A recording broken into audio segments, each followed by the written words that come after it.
Šiltasis metų laikas vis dažniau mus traukia į kiemą.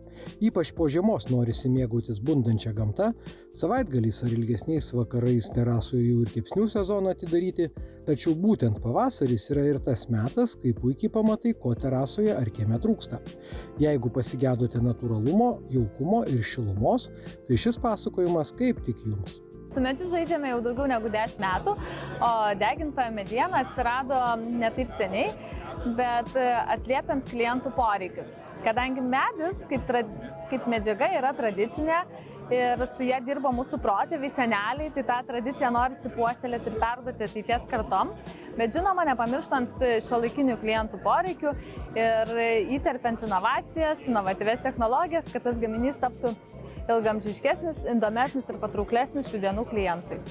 Šeimos verslo atstovai didžiąją dalį žaliavos savo gaminiams importuoja iš Skandinavijos. Šiose valstybėse dėl jų geografinės padėties užauga aukščiausios kokybės gaminiams tinkama mediena.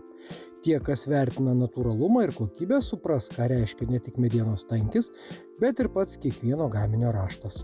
Norint pagaminti tobulą degintos medienos gaminį, yra pats svarbiausias pirmas žingsnis, tai yra tinkamos žaliavos parinkimas. Mes medieną importuojame iš Skandinavijos, kur medienos rievės yra tankesnės, šakos mažesnės. Pats medis dar pilnai neapdirbtas, yra tobulas jį žiūrėti, nors apsikabinti ir nepaleisti. Tai šitame etape yra mediena atrenkama, išobliuojama ir tik tuomet keliauja į deginimo procesą. Specialiame pečiuje mediena yra apdeginama iki apanglėjimo. Sekantis etapas mes ją iššukuojame minkštąsias medienos dalis, atsiveria rievės ir atsidaro šokančių šakų paveikslas. Ir to neužtenka tam, kad mediena būtų papildomai apsaugota nuo ultravioletinių spindulių ir suteiktų dar didesnį išskirtinumą kliento poreikiams, ją alyvuojame. Alyvuojame 2 kartus tam, kad galėtume suteikti garantiją ir visą procesą atliktume taip, kaip yra reikalaujama šitame gamybos etape. Kadangi kiekvienas medis pasižymi unikaliu raštu, degintos medienos gaminiai irgi bus nepakartojami. O svarbiausia, natūrali medienos šiluma ir jaukumas padės jums kurti nepakartojamą emociją. Tačiau nepamirškite, kad medis gamtos dovana, kuri reikalaus ir atitinkamo dėmesio. Nes, kaip žinia, medis tikrai ne kiekvienam. Jeigu jūs nenorite prižiūrėti, norite vaikščioti ant terasos ir tik tai kerkerį nuplauti, tuomet nerekomenduoju rinktis medžio. Bet jeigu jūs vertinate natūralumą, šilumą, jaukumą, išskirtinumą, vaizdo, tekstūros, lietimo, kvapo, taip kaip vertiname mes, tai tada kviečiu pagalvoti apie degintos medienos dailylentes ir terasinės lentas.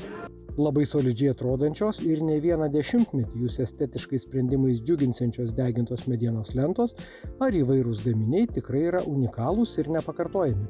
Spalvų pasirinkimas išties didelis, o aukščiausios kokybės žaliava užtikrina ir gaminių originalumą. Todėl galima nebejoti, kad ta jauki nauja terasa taps vieta, kur norėsite praleisti laiką ne tik šiltuoju sezonu. Beje, lauko baldų ekspertai pastebi, kad mūsų šalyje terasos tampa vis populiaresnės. Stebima tendencija, kad lietuviai gana dažnai pradeda dengti terasas arba netgi jas įstiklinti ir tas sezoniškumas mūsų mažėja ir mes vis dažniau galim pasimėgauti terasos malonumais ir pavasarį ir gana vėlyvą rudenį. Tai be abejo atkreipti dėmesį į savybės, kurios leistų baldus laikyti lauke. Mūsų visi lauko baldai gali likti lauke per žiemą, nereikia jų niekur sunešti, ten sandėliuoti, turėti jiem kažkokias specialias patalpas. Viskas gali likti terasoje, tik tai be abejo rekomenduojam naudoti baldų uždangalus, kuriuos galima naudoti ne tik nuo lietaus, ne tik tai žiemai sandėliuoti, bet labai naudinga turėti uždangalą ir vasarą.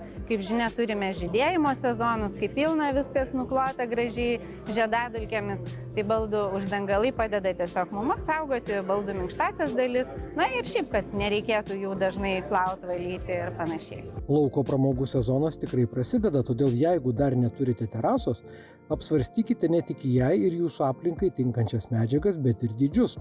Lauko baldų specialistė sako, kad dabar terasoje madinga rengti net kelias zonas, bet apie viską reikėtų pagalvoti iš anksto.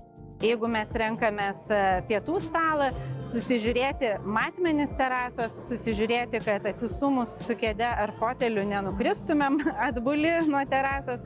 Na, žodžiu, visus tokius praktinius ir techninius dalykus, kurie, mūsų patirtis rodo, 12-13 jau metų patirtis rodo, kad, atrodo paprasta, elementaru, bet pamirštama. Kviečiu kurti savo šeimos prisiminimus jaukioje terasoje, kurioje garuoja karštas džakuzi, kvepia degintos medienos lentos ir sėdite ant jaukių ir minkštų baldų. Terasa ne tik vasaros mėnesiais gali tapti mėgiamiausia namų vieta. Gražią ir jaukią terasą galima papildyti ne tik stilingais baldais. Joje įkomponavus baseiną pasišildyti burbuluose tikrai mėgtų daugelis. Poreikiai, tai turbūt vis tiek pats užsakovas turi savo atsakyti, ko iš tikrųjų jam reikia.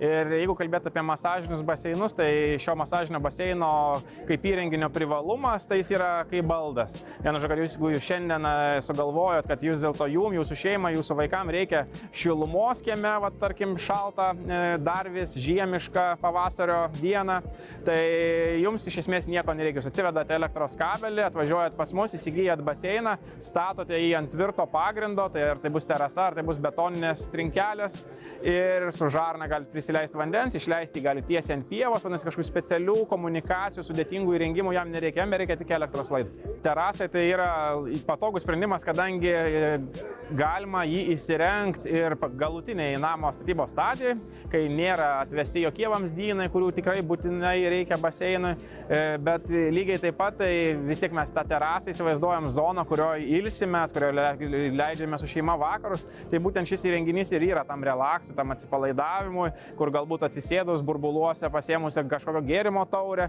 galima linksmai leisti vakarą su šeima. Pirmiausia, tai mes dėl ko visada rekomenduojame aplink baseiną arba masažinį baseiną daryti terasinės lentas, tai dėl to, kad medis mums yra šiltas, tai yra vis tiek gyvas daiktas, ant kurio basom kojom laipiojant mes jaučiam šilumą, tai visi atėję į šią parodą jau iš toli jaučia mūsų stendo kvapą ir kas yra keiščiausia, kad jaučia nebe chlorą, kaip būdavo seniau, kai aš būdavau vienas stende, bet jaučia tą švelnų degintos medienos kvapą. Ir tai, kaip pasakyti, dažnai miestiečio gyvenime nepažįstamas kvapas, kadangi mes tik miške turim progą tai pajusti. Tai iš tikrųjų, ši mediena, kuri šiai dienai dar turbūt tokia yra kaip naujas produktas, turbūt tą ir sukuria mūsų šeimoje, kad mes grįžtame į gamtą, netgi mažame savo miesto kieme. Deja, emocijos ir degintos medienos kvapo net ir šiuolaikiškiausi televizoriai negali perduoti, bet jūs galite visą tai turėti ir jausti savo kieme.